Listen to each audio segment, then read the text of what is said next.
Good morning, church. Great to have you tuning in on our socials here. We are looking at John chapter 2, verses 1 to 11. We're looking at the wedding at Cana, which was the sermon from a week ago. So if you want to listen to that sermon, jump onto YouTube. It should be up there.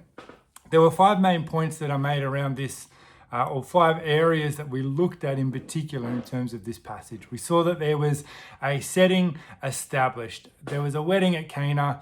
Jesus is there with his disciples. His mother is there. And we find out later on that the wedding that he is at is actually his cousin's wedding. He is there at John's wedding.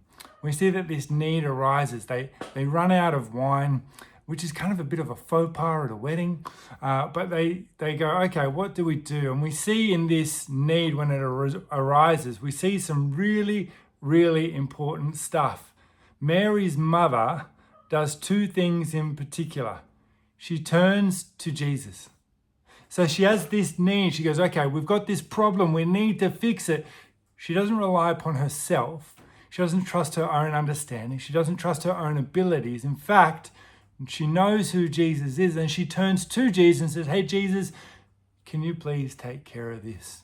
She lets go of control in her life. And in fact, she says to the servants that are there, do whatever he asks. She doesn't even know what Jesus is going to do, but she gives it to Jesus and says, I'm going to let you handle this. She lets go of control, and she doesn't even need to know how Jesus is going to fix the problem or what the outcome is going to be. She simply comes to Jesus and says, this is for you. And it's such a great example for us. I know far too often in my life there is an issue that arises and I go, oh, what do I need to do? Oh man, okay, there are bills coming, got to earn more money, got to do this, got to do that. Oh no, children are struggling with this. I got to figure this out and I got to figure this out. But Mary simply goes, okay, there is this thing going on. I'm just going to take it to Jesus. It's her first instinct. And it's such a beautiful, beautiful witness for us that we so often get caught up in trying to do things on our own and figure things out on our own. But what we're actually supposed to do is just simply bring it to Jesus. And when we do that, I love that Mary doesn't control us. Okay, Jesus, you need to do it this way, and this is the outcome that I want, and that's the outcome that I want. She simply trusts that Jesus will do whatever needs being done. She doesn't control the way it's done or the outcome. She's going to go, okay, Jesus, I'm going to trust you. Whatever happens, however it happens, is the way that it's meant to be. How often in your own life do you struggle with that? Going, okay, God, I'm going to trust you to do something in my life, but I want you to do it this way, that way, this way, and I want the final outcome to be this, this, and this. Rather than simply just humbly coming before Jesus and go, okay, Jesus, I give it to you. I give it to you. The process, the outcome, all of it. I just give it to you.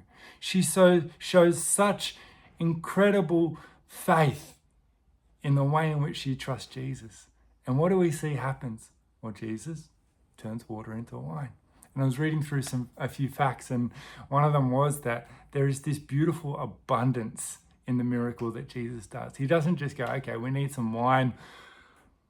Give me one nice big jar, and I'll turn that into wine, and that'll be enough.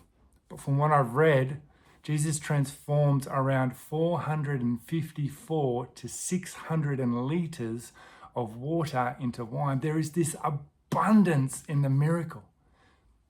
Mary trusts Jesus, she trusts the process, and she trusts the outcome, and Jesus provides over and above what is probably needed.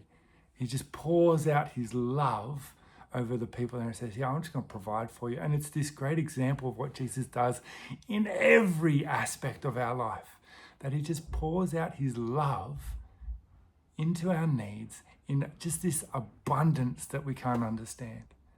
We get caught up in stressing and worrying and controlling and planning and all the rest of it. But in this passage, we just say, okay, hand it over to him and just trust.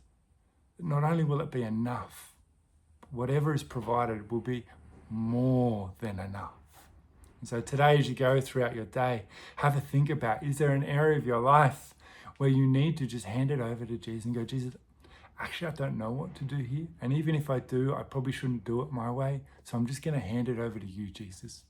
I'm going to trust the process. I'm going to trust the outcome and know that it will be more than enough.